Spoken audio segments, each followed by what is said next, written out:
Hello, and welcome to the Fighting Moose Podcast. I'm your host, Jason Hendrickson. This is a podcast where I retell stories, some fictional and some historical, that can be enjoyed by people of all ages. Today, we go out into space with the story Wheel in the Sky, written by Richard Elam. Last night, my son requested a story about the space station. While this story isn't about the International Space Station, it is still about a space station. I think I can honestly say that I have always been fascinated with space. I watch space documentaries and read space books. I even listen to a radio station from NASA. I always thought it would be cool to go into space, and with the recent developments in space travel, I may get a chance in my lifetime to head to space, but we'll see. For now, I'll keep reading my books, watching my documentaries, launching my rockets, and pointing my telescope to the heavens. Now, let's turn to today's story. I hope you enjoy. Let's begin. Liftoff. We have a liftoff.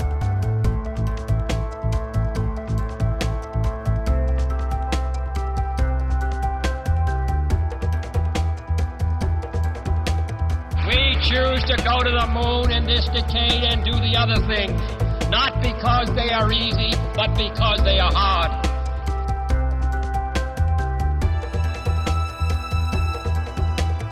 Wheel in the Sky. Sue and Steve Shannon were riding with their father in a space ferry several thousand miles above the Earth. They could look out of the plastic windows of the little ship and see the winding curve of Central America far below. "Look, Steve," Sue exclaimed, "I see the Panama Canal." "There's a storm over the Gulf of Mexico," Steve said, studying a big gray patch over the water. "It makes you feel like a king, being so high above everything." The Atlantic and Pacific were throbbing blue carpets, topped by breakers of molten silver where the sunlight hit them. It was a marvelous sight, more like a scene from a fairyland. "There's the big spaceship we got off," Sue pointed out. "It's beginning to drop back to Earth." "And there's the Wheel in the Sky," Steve said, looking ahead. "We'll soon be there. Isn't it great?" Compared to the tiny ship they were in, which was shaped like a medicine capsule, the Wheel in the Sky was a gigantic thing. It looked like an automobile wheel, and by its moving spokes, the children saw that it was turning just like one. "Why does the wheel spin, Dad?" Steve asked. "That's in order to give the people inside of it a feeling of weight," Mr. Shannon explained. "As I told you before, things in space have no weight because there is no gravity out here to speak of. What happens when you ride on the merry-go-round on the school playground?" "You have to hold on tight or it'll throw you off," Steve answered. "The Wheel in the Sky does the same thing. It tries to throw you off, but since you are safely inside of it, all it can do is throw your weight against the floor of the wheel. Understand?" The children nodded and smiled, pleased at knowing one more fact about the strange ways of space. As the ferry neared the big space station, Steve watched the black heavens all around them. The stars were thicker than salt crystals and glittered like precious gems. Close to the wheel, the ferry had to use its rockets in order to keep up with the spinning of the wheel. Presently, a door in the rim of the wheel opened. Two men in spacesuits appeared in the doorway and threw out a line which stuck to the ferry by magnetism. Then the men pulled the little ship inside and closed the doors. "Here we are," the ferry pilot called to his passengers. "Everybody out." Since there was fresh air in the hangar, the riders did not have to use spacesuits. Just as his father had said, Steve found that he could walk around as easily as he did back in Arkansas. "Ready for a tour of the wheel, kids?" Mr. Shannon asked. "Sure," the twins replied together. Mr. Shannon worked for the American Space Supply Company, which carried supplies to the planets of the solar system. This was the year 2004, and by now nearly all the planets or their moons had budding Earth colonies. Sue and Steve had earned 3 lifetime space passes because of a heroic act Steve had done a month before on the twins' very first trip into space. As Mr. Shannon took the 2 around the man-made moon, they were almost overcome by all the wonderful things they saw.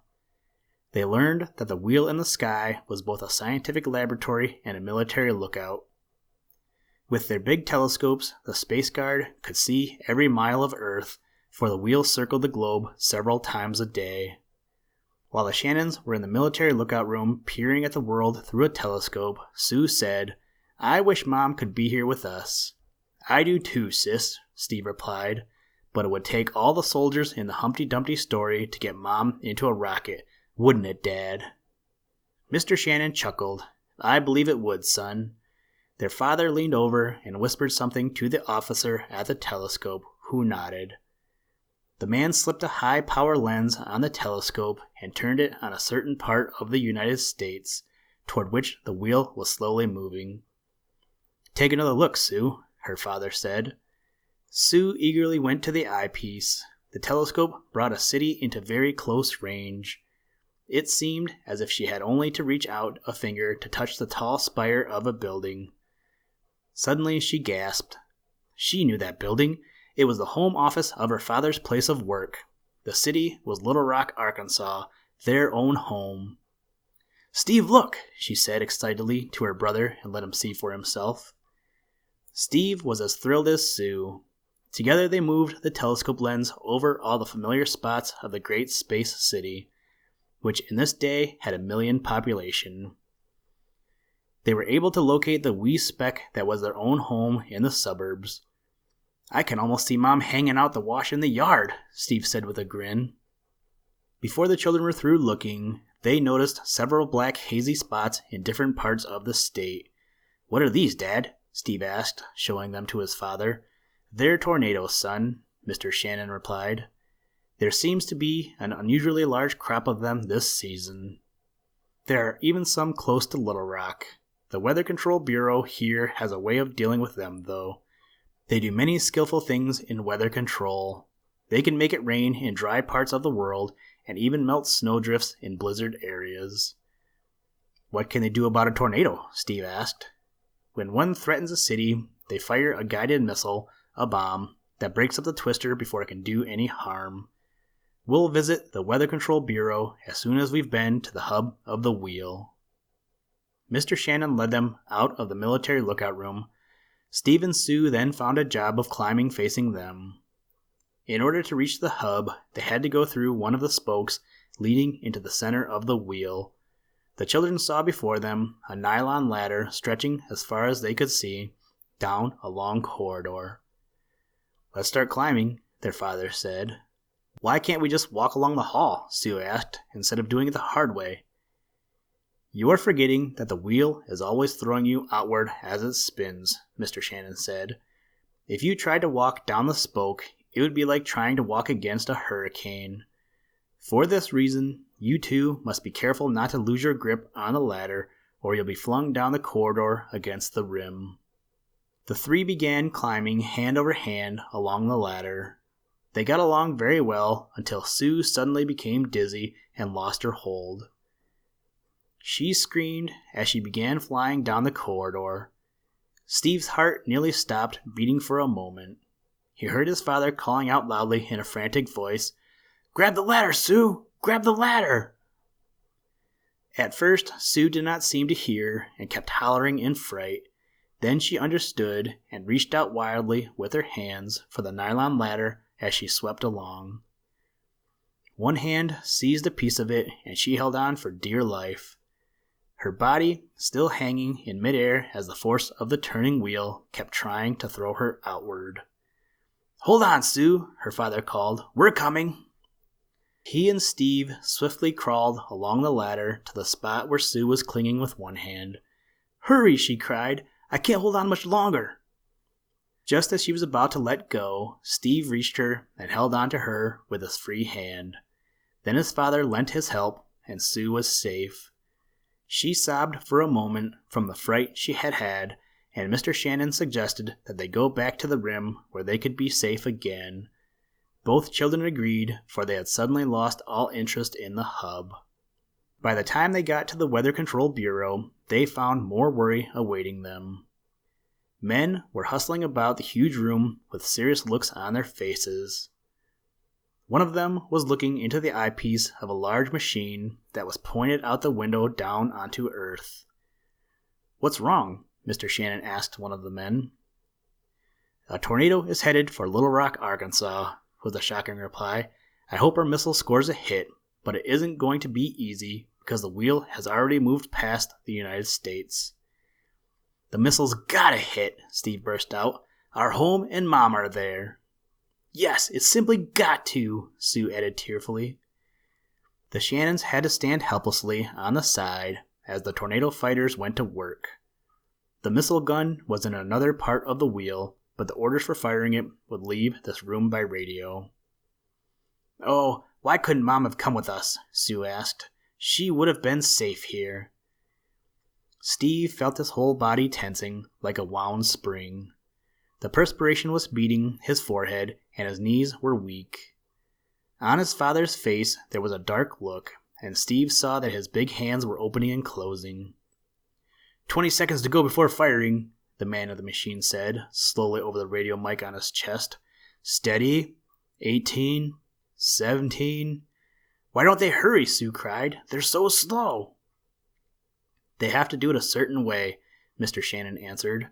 "They know what they're doing, honey. Don't be afraid." But she was afraid, and so was Steve, and her father too.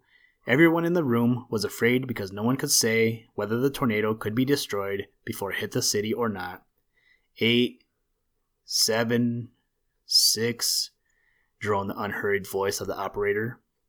The Shannons hardly dared breathe for fear of disturbing the man at the machine. Steve felt Sue's body quivering next to him. It seemed as if the seconds were dragging on endlessly.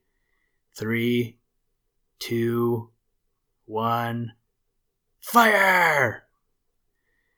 Steve felt nothing, but he knew the tornado bomb was on its way, speeding hundreds of miles a second earthward.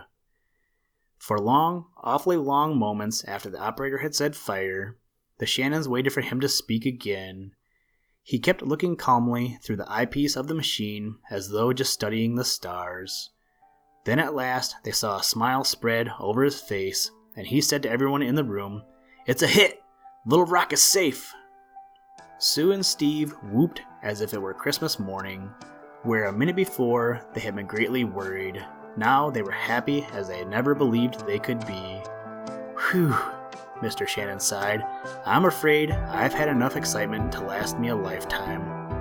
"Not me, Dad," Steve said, as the fire of adventure began to glow again in his eyes. "I won't be satisfied until I've seen what lies beyond the wheel in the sky."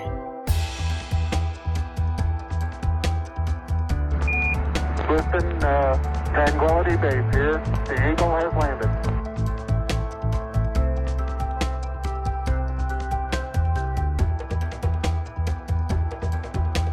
That's one small step for man, one giant leap for mankind.